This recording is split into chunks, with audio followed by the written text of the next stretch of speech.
who knows? It's not bad. It's kind of hard. I need to get one of those gimbals or something, but I'm just gonna start by cutting up my potatoes, because that's what you gotta do if you're gonna make hash browns. You gotta have some potatoes and cut up. And I like to do them a little bit smaller because I cook them from raw. At least like when you get like these, which I don't know. I didn't. The farmer's market just said new potatoes. They didn't say what kind of potatoes they were. They kind of give me like Yukon Gold vibes.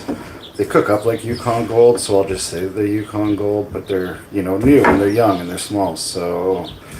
And they're honestly just really nice. They're really firm and flavorful, but not like...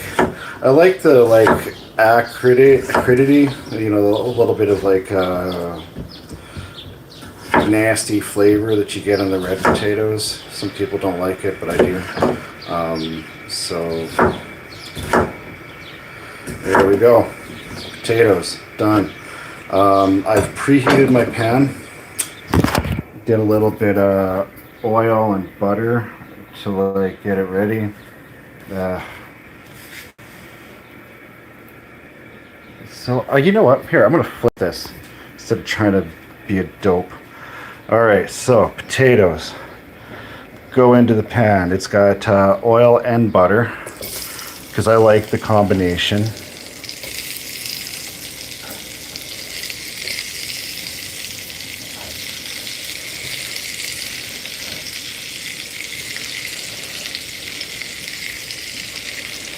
All right, that's step one. Pretty easy. You cut up some potatoes and you put them in a pan that has oil and butter and you cook them. Next up, all right, gotta switch this around again. I got a small onion because I'm not making a lot here, so we just need a small onion.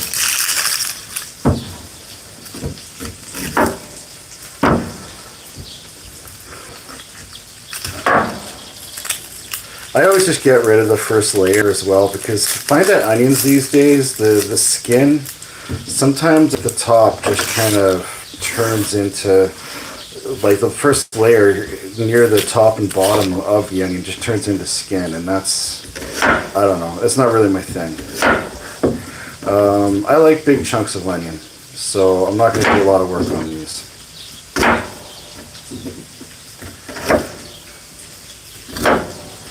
That's it. And then these guys are gonna go into the pan with the onions. We're gonna mix those in as well.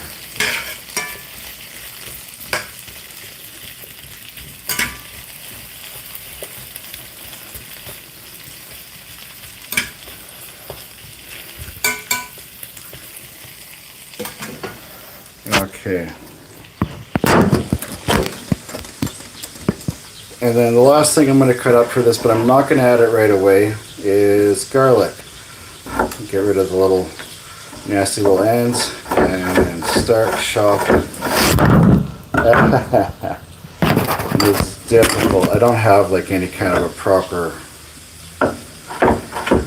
holder for any of this, so I'm just going to hopefully not shake things too much.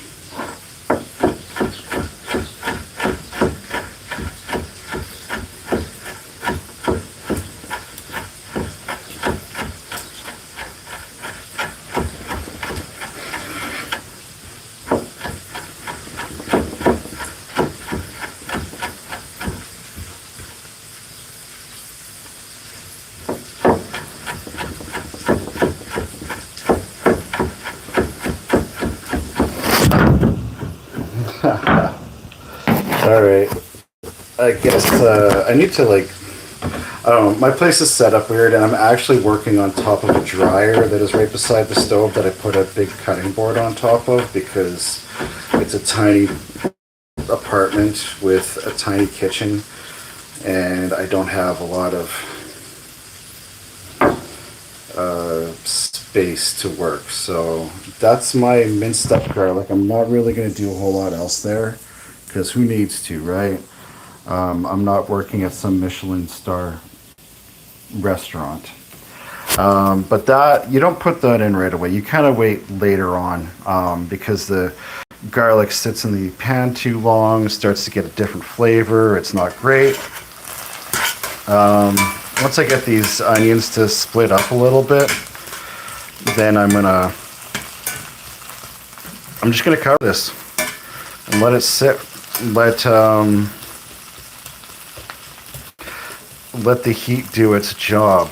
I'm gonna do a bit of salt, not a lot, because you know lots of salt's bad for you. And I'm gonna see if I can make this pepper situation work. I just got a pepper grinder, and I don't know if I can get this set up and have it actually be visible. No, I didn't plan this out well. So while I do that, we are going to look at the ceiling.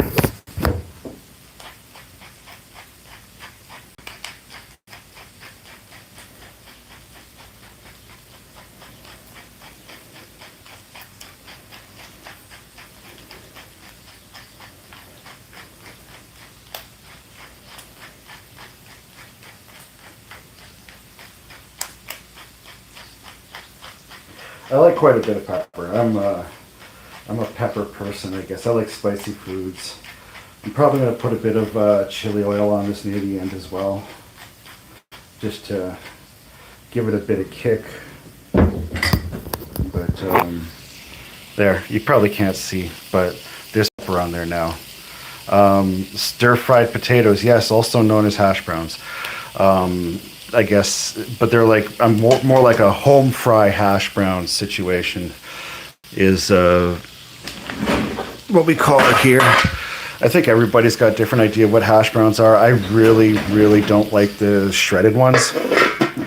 Like when you just like, you know, have basically potato paste and then make it into a patty. And then just fry it. That to me is kind of gross. So I prefer to have like nice cubes. Some places kind of cheap out, or like take the easy way out and they cut it into cubes and they just deep fry them, and that's also kind of gross. Like, you know, when you do a good pan fry hash brown, home fry hash browns, it tastes the best in my opinion. So now I get to just wait. There's not a lot to it. So while somebody else is also waiting, my little snore, my little buddy. This is our little morning routine. I sit here, have some coffee. He sits by me. I rub his head. It's very nice. Right, Tulip? Are you a good puppy? Yeah, you are. You're my little buddy. Ugh. It's going to be another 30-degree day today. Not fun. Prefer it to be a little bit cooler, but could be worse, I guess. Yeah. Let's see. Now I got to think about things to say that are entertaining and interesting in order to keep this thing going, because I promised I would make a whole video of me making hash browns, but most of that's just sitting around waiting for the potatoes to cook. The cutting and preparing of it took me like 8 minutes. So and then I'm gonna like eat them on stream, maybe. I don't think so. That seems gross. I don't think people want to watch me have a little early morning glut. That is a lot of potatoes too. I probably won't eat them all, but that was what I had left. And it's kind of weird to like only cook some of your potatoes when you have that few left and not all of them, and just be left with like 2 potatoes that are gonna like go bad, like literally just rot away because you never use them, and you're not gonna buy more potatoes for like a few more days because you're lazy. And Even though there's a beautiful farmer's market a 10-minute walk away from your house, and you can just get the freshest, most delicious things at any time. Ooh, Q&A sticker, silliest thing you're scared of. Let's try it. Okay. What's the silliest thing you're scared of? I am scared of vulnerability. What about you? Because vulnerability is terrifying. Because then that means people can hurt you, and nobody wants to be hurt, right? So we all stay very guarded, even though it's kind of like the opposite of what the human experience should be. We should be able to just connect and be vulnerable and be open with each other, but somehow, somewhere along the way, we just got things all twisted up, and now we just don't. Some people are, I guess. People who had good parents. Um,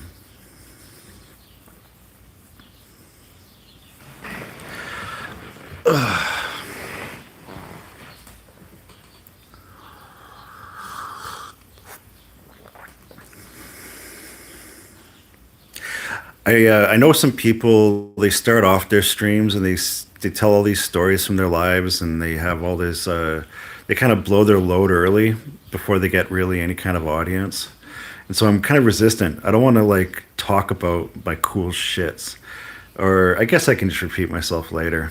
But yeah, first thing in the morning, I got some dry ass lips.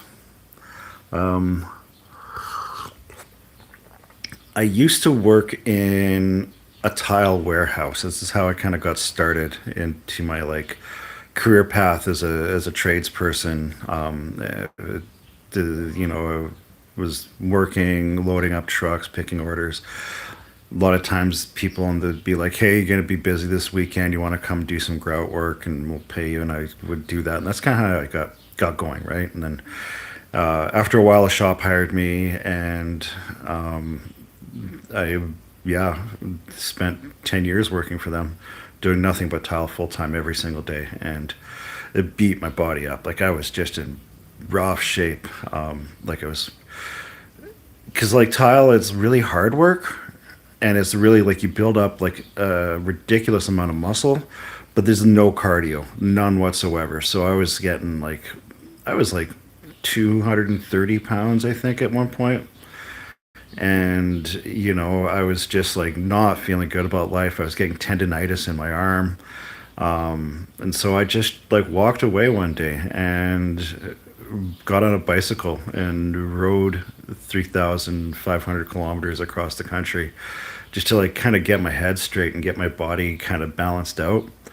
And then when I got back, they stuck me on this big commercial job at a university, and I did a week, and I realized I just couldn't handle it anymore. Like I had this guy come into my room that I was working in, and he just like it was one of those like I don't wipe my butt because it's gay guys, because he just fucking reeked of poop. It was brutal, and I couldn't do it anymore. It made me so angry to even like share oxygen with this guy that when I got to the end of that week, I was like, sorry, I got lots of other work doing other things. I'm not coming back. And my old boss was all disappointed because he was hoping to get me back into it, and I was just like, no, making me miserable. And then I ran into him, oh God, maybe like 5 years after that.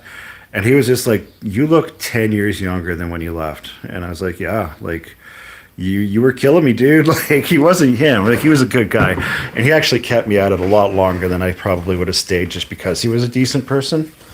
But yeah, it's time to give this a stir. Oh yeah, coming along.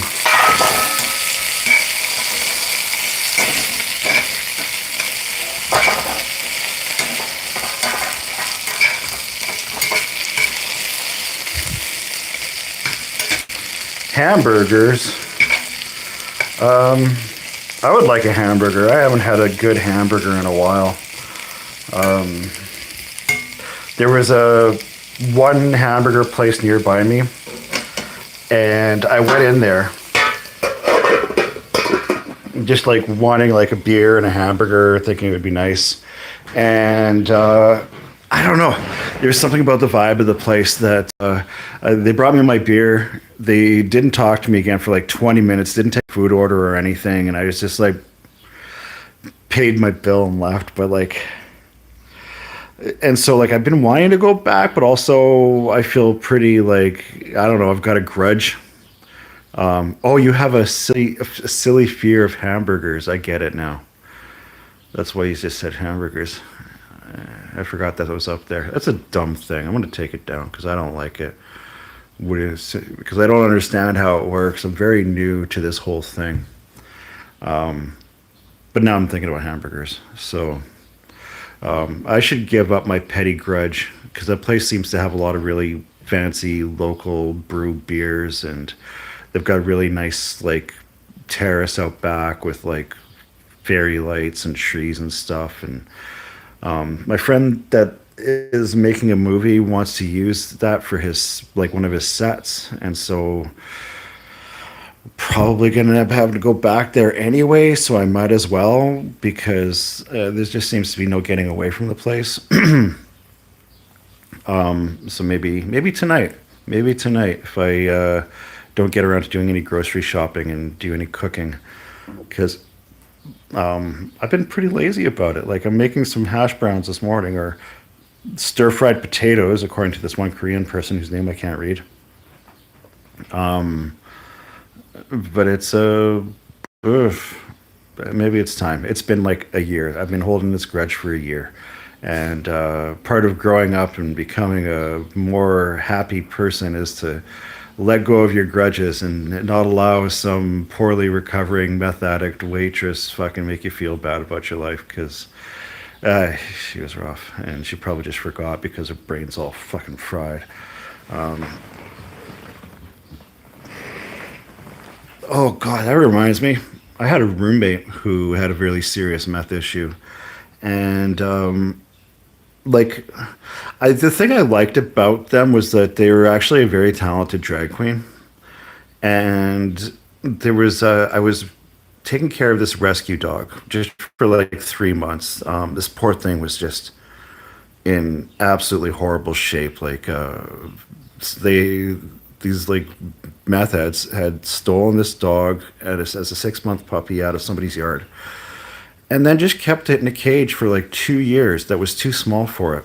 And they didn't feed it properly, or just like the dog was so stressed out that he wasn't eating, but like his spine was like literally curved, like from just being curled up in a tiny box. And he also like had chewed up his front legs like really badly. Like both of his front legs were just pure scabs all the way down. It was just heartbreaking. And so I spent 3 months with this dog, just like dressing their wounds like 3 times a day. I'd have to sit by him, and like every meal, like I had to like literally just sit right by him, and or he wouldn't eat. And I couldn't move. I had to be like stock still the entire time. And then once he was done, I could move again. Because if I moved even just a hair while he was eating, he would stop and he just wouldn't eat. So,